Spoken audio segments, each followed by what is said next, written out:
This is OwlUp, where learning happens in minutes, not hours.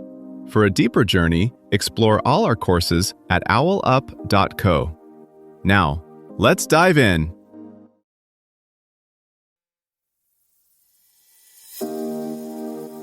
Welcome back to Chapter 2 of our series, The Art of Critical Thinking Through Philosophy. In today's episode, titled Key Philosophers on Logic and Reason, we'll explore the minds that shape the foundations of logical thought and reasoning. Get ready to meet some fascinating philosophers who have left an indelible mark on how we think critically today. Let's dive in. Right now, advanced computers are proving theorems that no single human can fully grasp, yet they're all following rules first sketched by a handful of philosophers. In this episode, we'll step into their workshops and watch logic itself being invented, challenged, and rebuilt. When you trace those rules back, you don't find dusty librarians, you find argumentative revolutionaries. Aristotle wasn't trying to please tradition. He was systematizing how debates in the Athenian assembly could actually lead somewhere. Centuries later, George Boole sits at a desk in 19th century England, trying to turn yes-no reasoning into something as clean as an equation.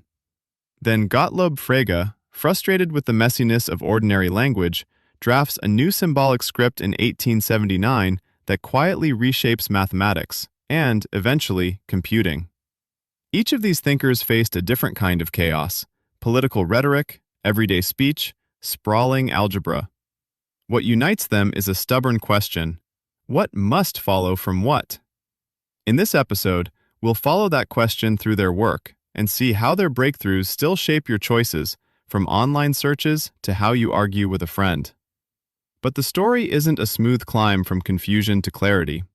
For centuries, Aristotle's writings on argument structure vanished from Western Europe, preserved and studied instead in the Islamic world.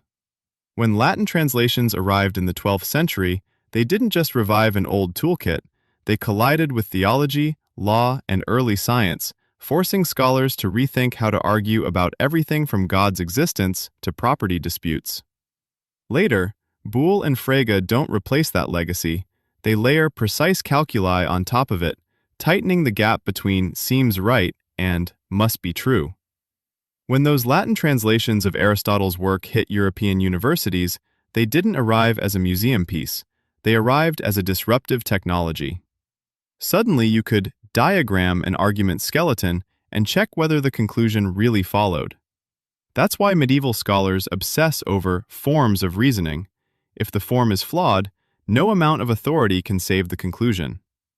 But the relay doesn't stop there. In the 19th century, logicians like Augustus de Morgan and Charles Sanders Peirce start probing cases that Aristotelian patterns handle badly, statements with multiple relations, tricky conditionals, and talk about all and some that doesn't fit neatly into old categories.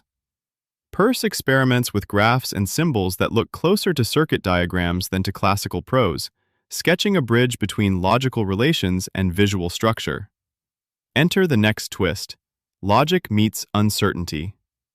John Stuart Mill insists that much of our real-world reasoning isn't about airtight deduction, but about induction, generalizing from repeated experience. Where Aristotle helps you test whether a conclusion must be true, Mill asks how strongly repeated observations should make you expect something.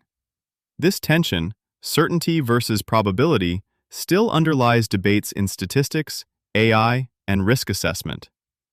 By the late 19th and early 20th centuries, the focus shifts again with thinkers like Bertrand Russell and Ludwig Wittgenstein. Russell uses new logical tools to dissect paradoxes in mathematics, convinced that cleaning up logical foundations will prevent disaster later.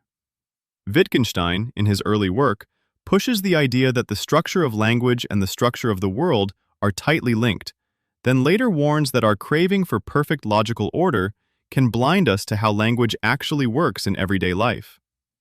Across these developments runs a shared obsession: separating form from content. Whether you're evaluating a courtroom argument, a scientific paper, or a political speech, you can strip away the topic and inspect the underlying pattern. That move, abstracting the pattern, lets you test reasoning about climate policy, medical trials, or personal finance using the same toolkit, the way a seasoned traveler navigates new cities by reading street layouts rather than memorizing every landmark. When you argue with a friend about whether to trust a news story, you're quietly reenacting centuries of work from these logicians. Take a viral claim. Experts missed last time, so experts are usually wrong. Aristotle would flag the leap from sometimes to usually. Mill would ask how many times, in what conditions, and whether counterexamples were ignored. Russell would probe for hidden assumptions. What counts as an expert, and who decided? A more everyday case.